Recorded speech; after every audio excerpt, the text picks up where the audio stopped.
만나 뵙게 돼서 반갑습니다. 우리 비대면 예배이지만 하나님 앞에서 변함없이 더불어 함께 예배드리는 이 귀한 기회에 감사드립니다. 연세의료원 사명 선언문을 홈페이지에서 읽었습니다. 하나님의 사랑으로 인류를 질병으로부터 자유롭게 한다는 고귀한 사명으로 헌신하시는 여러분들에게 존경과 감사의 마음을 전하면서 하나님의 말씀을 잠시 나누고자 합니다. 코로나 팬데믹을 겪어내느라 우리나라와 온 지구촌이 몸살을 앓고 있습니다. 그 속에서 우리는 올해 큰 고난과 역경을 함께 겪어내고 헤쳐나가고 있습니다. 지금 코로나 제3차 대유행 한복판을 지나가게 됩니다. 팬데믹 기간 세계적으로나 우리나라에서 가장 큰 감사의 박수를 받는 분들이 의료진들이십니다. 올봄에 큰 피해를 입은 이탈리아에서는 토요일 12시면 발코니에 나와서 의료진을 위한 감사와 응원의 박수를 쳤다는 것을 우리는 잘 알고 있습니다.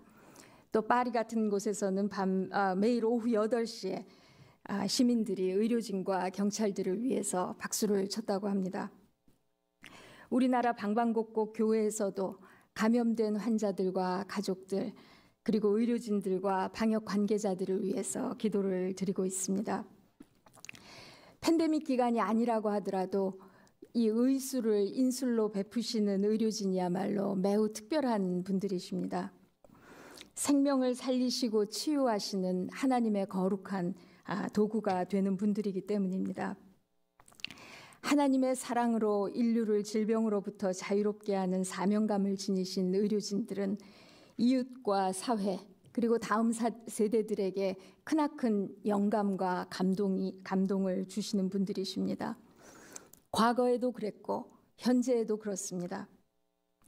매일의 벅찬 일정 가운데서도 의학과 간호학의 깊은 지식 또 따뜻한 친절로 환자들에게 다가서시는 우리 의사 선생님, 간호사 선생님들은 그 존재 자체가 환자들에게 큰 힘과 위로가 됩니다. 의료인들은 우리 사회의 건강과 행복을 위해서 특별히 중요한 분들이시기 때문에 이 의료 종사자들을 위해 아예 정해진 기도문들로 기도드리는 교회들이 많이 있습니다. 연세의료원의 뿌리가 1885년에 설립된 제중원인데요. 이 제중원을 설립한 선교의사 알렌이 이 미국 북장로의 선교부와 연결이 되어서 이 제중원이 1894년에 미국 북장로의 그 선교부 소속이 됩니다. 그 미국 북장로회는 현재 미국 장로교 PCUSA의 모체가 됐는데요. 이 미국 장로교 예배 의식서에는 치료 사역에 종사하는 의료인들을 위한 기도문들이 정규 기도문들이 들어 있습니다. 그 중에 한 기도문만 전해드리고 싶습니다. 예수 그리스도 안에서 병자들을 치유하신 자비의 하나님, 당신의 치유 사역을 오늘에도 계속 이어가고 있는 모든 이들을 축복하여 주시옵소서. 그들의 기술이 성장하게 하시고 그들의 지식이 깊어지게 하셔서 질병으로 고통받는 이들이 그들의 사역을 통해 충만한 건강으로 회복되어질 수 있도록 인도하여 주시옵소서. 아멘. 이런 기도문입니다. 예수님께서는 남들이 알지 못하는 내밀한 먹을 양식이 있다고 하셨습니다. 나의 양식은 나를 보내신 분의 뜻을 행하고 그분의 일을 이루는 것이라고 하셨습니다. 사명감으로 일하시는 의료 종사자들에게도 내밀한 양식이 있다고 느껴집니다. 사람의 생명을 살리는 기쁨의 힘일 것입니다. 생명을 살리는 보람의 힘일 것입니다. 생명을 살리시는 하나님의 거룩한 도구가 되는 감격의 힘이라고 여겨집니다. 또 다른 양식이 필요할 것입니다. 믿음의 힘입니다. 인간의 한계에 부딪힐 때조차 우리 생명과 힘의 궁극적인 원천이신 하나님에 대한 신뢰로 피곤과 절망을 뛰어넘게 되는 신실한 믿음의 힘일 것입니다. 우리 구약의 이사야 선지자는 영원하신 하나님을 피곤한 사람에게 힘을 주시며 기운을 잃은 사람에게 기력을 주시는 분으로 고백하고 있습니다.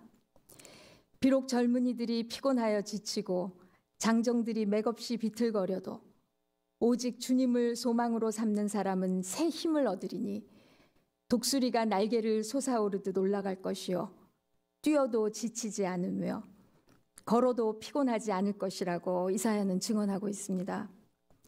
살아계신 하나님과 살아있는 믿음으로 동행하면서 걸어가는 이 신앙인의 놀라운 체험이 담겨 있는 말씀입니다.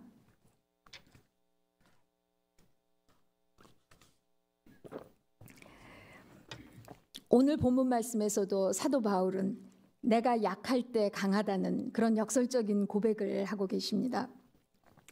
사도 바울은 로마 제국 치하에서 국경을 넘나들면서 보통 사람이 감당할 수 없는 엄청난 선교와 교회 개척과 목회 사역을 하셨습니다. 초기 기독교가 지중해 세계에서 이 마른 들풀에 그 불붙듯이 성장하게 되는 그러한 일에 사도 바울은 여러모로 결정적인 역할을 하셨습니다. 교회의 신학적 목회적 기초를 놓는 일뿐 아니라 질병을 고치는 치유 사역까지 감당하셨습니다. 그런데 바울에게는 인생에 심각한 문제가 있었습니다.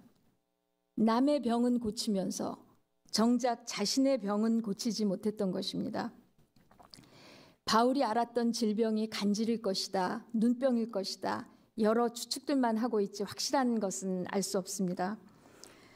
그러나 그 질병이 이 사도 바울이 복음을 전하는 일에 굉장히 걸림돌이 되었다는 것만은 분명합니다.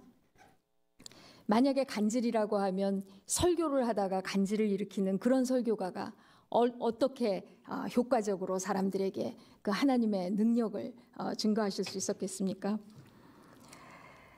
바울은 이 질병을 육체의 가시, 사탄의 사자라고 부르면서 하나님께 떠나가게 해달라고 간절히 3번 간구했습니다. 자신의 헌신적이고 열정적인 사역에 도움이 되기는커녕 오히려 망치는 것 같은 이 인생의 질고를 없애달라고 하나님 앞에 간절히 구했습니다.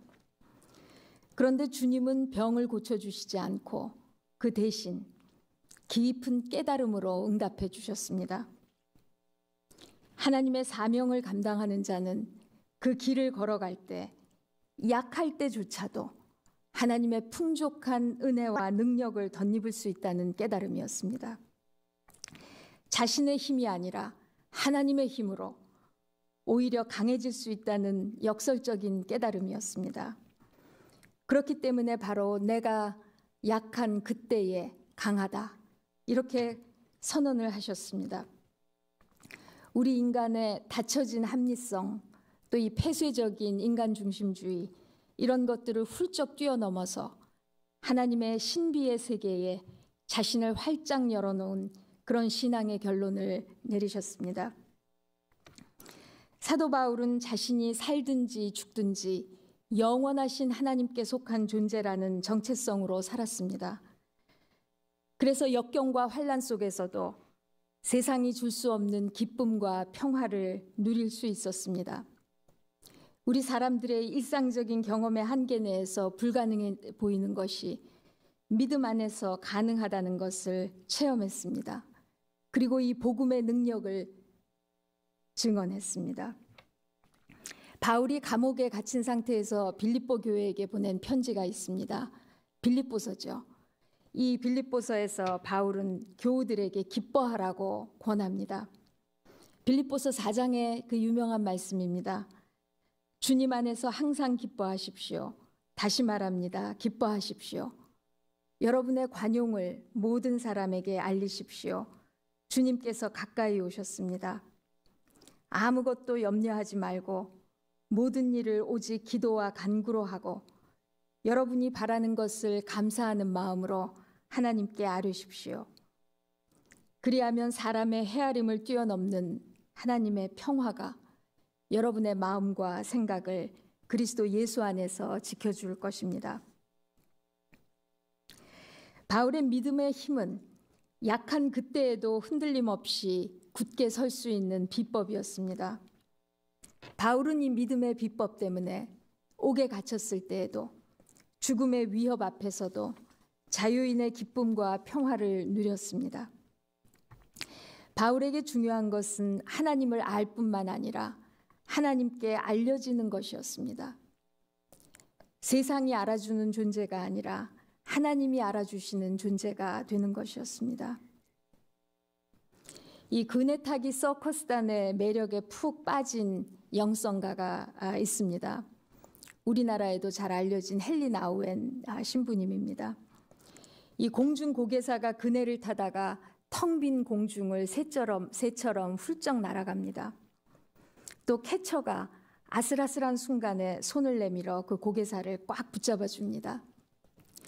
이 광경을 처음 보게 되었을 때 이 헨리 나우엔 신부님은 이 황홀경에 빠졌다고 합니다. 그러다가 본인이 막 감탄하게 된 이 그네 타기 대스타인 고개사와 이야기를 나누게 됐습니다. 이 고개사는 공중을 가르고 날아가는 자신이 주인공이 아니라 사실은 저 구석에서 나를 기다리고 있는 그 캐쳐가 진짜 주인공이라고 이야기했습니다. 날아가는 사람에게 중요한 것은 이 캐쳐에 대한 확실한 믿음이라고 했습니다.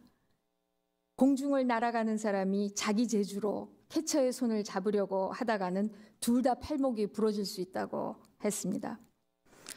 공중 나는 사람은 캐쳐가 자기를 붙잡아 줄 것을 확실하게 믿고 자기 역할에 충실하게 날아가다가 그저 편안하게 양팔을 내밀고 캐쳐에게 자신을 맡기면 된다고 그렇게 이야기했습니다. 이 말을 듣는 순간 헨리 나우엔 신부님은 예수님의 마지막 말씀이 생각났다고 합니다. 아버지, 내 영혼을 아버지께 아버지 손에 맡깁니다. 누가복음의 말씀입니다. 살든지 죽든지 우리 자신을 맡길 수 있는 분과 동행하는 삶이 믿음의 삶입니다. 헨리 나우엔은 이 공중 고개사의 경험을 들으면서 더욱 깊이 깨달았습니다. 우리는 때때로 죽음을 앞에 둔 분들을 만나게 됩니다. 의료진들은 더 그럴 기회가 많으십니다. 이 분들 앞에서 마음으로 또 실제로 할 수 있는 말을 헨리 나우엔은 발견했습니다. 그분 말씀을 그대로 인용합니다. 두려워 마십시오. 당신이 하나님의 사랑받는 자녀임을 잊지 마십시오. 그분을 잡으려 하지 마십시오. 그분이 당신을 잡으실 것입니다. 그냥 양팔을 내미십시오. 그리고 믿으십시오. 믿으십시오. 믿으십시오. 의료진이 환자들과 동행하는 삶에는 기쁨과 고뇌가 함께 있으실 것입니다. 사람들을 치료하는 과정에서 만나는 성공의 봉우리, 난관의 골짜기에 다 대처하기 위해서는 흔들림 없이 굳게 설 수 있는 내면의 힘과 구심점이 필요하실 것입니다. 연세의료원은 조선의 국군이 쇠퇴해 가던 시절에 설립된 최초의 서양식 병원이라는 소중한 역사적 전통을 지니고 계십니다. 일제강점 시대에는 조선인을 위한 병원과 의학교육기관으로서 헌신한 자랑스러운 전통을 지니고 계십니다. 연세의료원은 사람의 생명을 살리는 하나님의 거룩한 도구가 되는 기쁨으로 이 전통을 지속적으로 이어나가실 것입니다. 그러기 위해서는 우선적으로 이 의료원과 교직원 각자가 자신의 심신의 건강을 돌보시고 자신의 생명을 살리는 지혜와 기본에 먼저 충실하셔야 된다고 느낍니다. 연세의료원 가족의 건강과 생명이 환자들의 건강과 생명을 살리는 일에 우선적으로 필요한 일이기 때문에 그렇습니다. 자신 때문에 하나님을 사랑하는 사람들이 많지만 연세의료원 가족들은 하나님 때문에 자신을 사랑하셔야 합니다. 또 수많은 환자들을 치료하고 돌보시면서 지치고 약해지는 그 순간에도 믿음으로 하나님과 친밀하게 동행하시며 힘과 위로를 얻으시기 바랍니다. 약한 그때에 강할 수 있다는 우리 믿음의 전통에 굳게 서시고 흔들림 없는 영혼의 삶을 사실 수 있기를 바랍니다. 우리는 대림절 셋째 주를 지나고 있습니다. 이 땅에 기쁨과 평화를 주시고자 오시는 주님을 우리는 기다립니다. 오늘도 하나님의 사랑으로 인류를 질병에서 자유롭게 하려는 사명감으로 일하실 연세의료원 모든 가족에게 임마누엘 하나님의 기쁨과 평화가 함께 하시기를 간절히 축원합니다.